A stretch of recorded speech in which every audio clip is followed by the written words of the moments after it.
Oke, Assalamualaikum warahmatullahi wabarakatuh. Perkenalkan, nama saya Wiguna dengan NIM 2102111116 dari Prodi Ilmu Komunikasi 21A semester 3. Sebelumnya, yang terhormat Ibu Un Masyuna, Magister Manajemen selaku dosen pengampu dari mata kuliah Manajemen Komunikasi. Saya di sini akan menjelaskan materi mengenai sistem pengendalian manajemen komunikasi. Video ini saya buat untuk memenuhi tugas akhir dari mata kuliah Manajemen Komunikasi.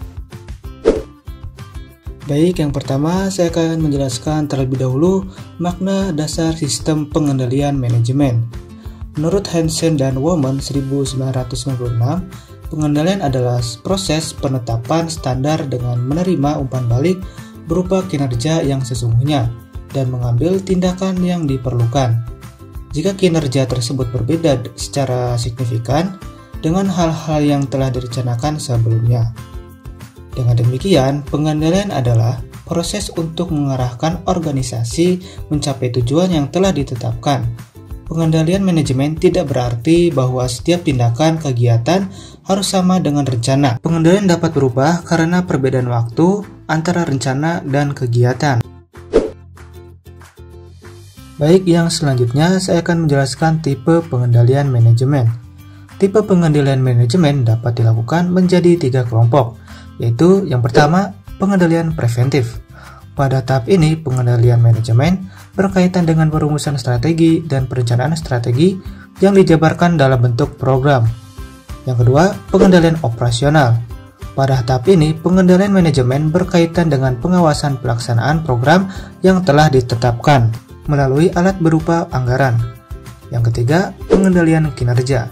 Pada tahap ini, pengendalian manajemen berupa analisis evaluasi kinerja berdasarkan tolak ukur kinerja yang telah ditetapkan. Oke, berikutnya saya akan menjelaskan struktur pengendalian manajemen. Struktur organisasi termanifestasi dalam bentuk struktur pusat pertanggungjawaban.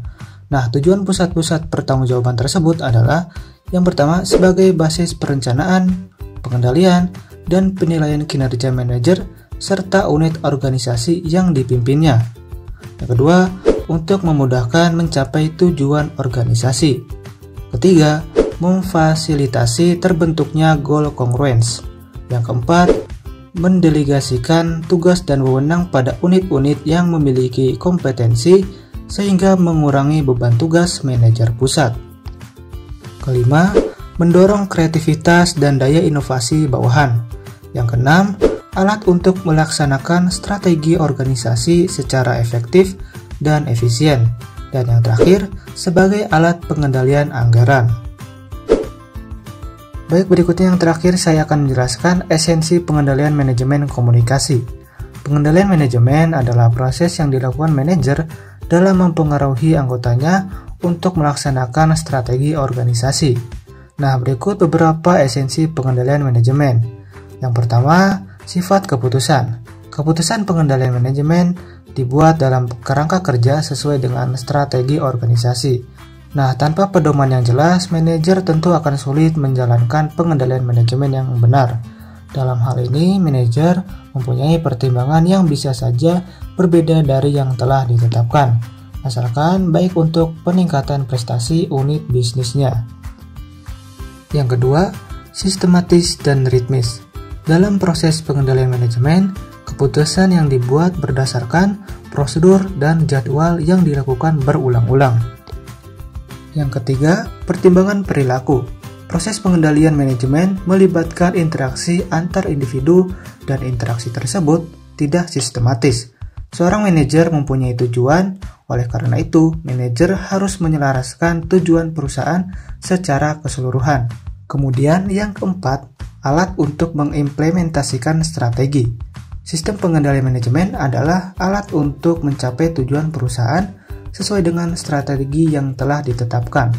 Pengendalian manajemen memfokuskan pada pelaksanaan strategi. Baik, itu dia beberapa penjelasan dari materi sistem pengendalian manajemen komunikasi. Selanjutnya saya akan sedikit memberikan contoh kasus dari materi yang sudah saya paparkan. Oke, contohnya yaitu ada pada pengendalian struktur suatu organisasi yang ada di kampus.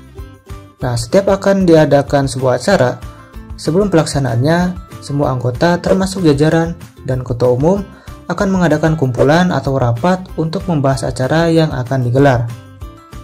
Peran ketua umum untuk menjadi komunikator dengan sosialitas yang tinggi harus bisa meyakinkan para anggota dan jajaran struktur organisasi untuk bisa saling berpartisipasi dalam pelaksanaan acara yang akan dilaksanakan. Ketika rapat sedang dilaksanakan, ketua umum akan mempersiapkan poin-poin pembahasan yang akan dibicarakan kepada anggota dan jajaran lain. Setelah itu, ketua umum akan menentukan badan-badan yang harus dibentuk dan diperlukan. Dalam penentuan ini, ketua umum akan berkomunikasi kepada anggota yang ada dan memberikan kesempatan bagi yang ingin mengajukan terlebih dahulu. Hal ini bertujuan agar tidak adanya keterpaksaan. Nah, jika tidak ada yang mengajukan diri, maka ketua umum berhak menunjuk beberapa anggota dan jajaran untuk dimasukkan ke dalam badan pelaksanaan, dengan melihat terlebih dahulu latar belakang dan keahliannya selama di organisasi. Setelah semua telah dibentuk dan ditentukan, badan pelaksana yang telah terpilih harus mempersiapkan segala keperluan acara, mulai dari tempat, anggaran yang diperlukan, surat perizinan, konsumsi, keamanan, dan lain sebagainya. Dalam pelaksanaannya, ketua umum masih tetap berwenang untuk memantau dan mengendalikan badan pelaksana agar acara berjalan dengan baik dan sesuai dengan rencana. Oke, sekian penjelasan materi mengenai sistem pengendalian manajemen komunikasi. Semoga bisa bermanfaat bagi teman-teman semua. Kurang lebihnya mohon maaf. Saya Wiguna, pamit undur diri. Wassalamualaikum warahmatullahi wabarakatuh.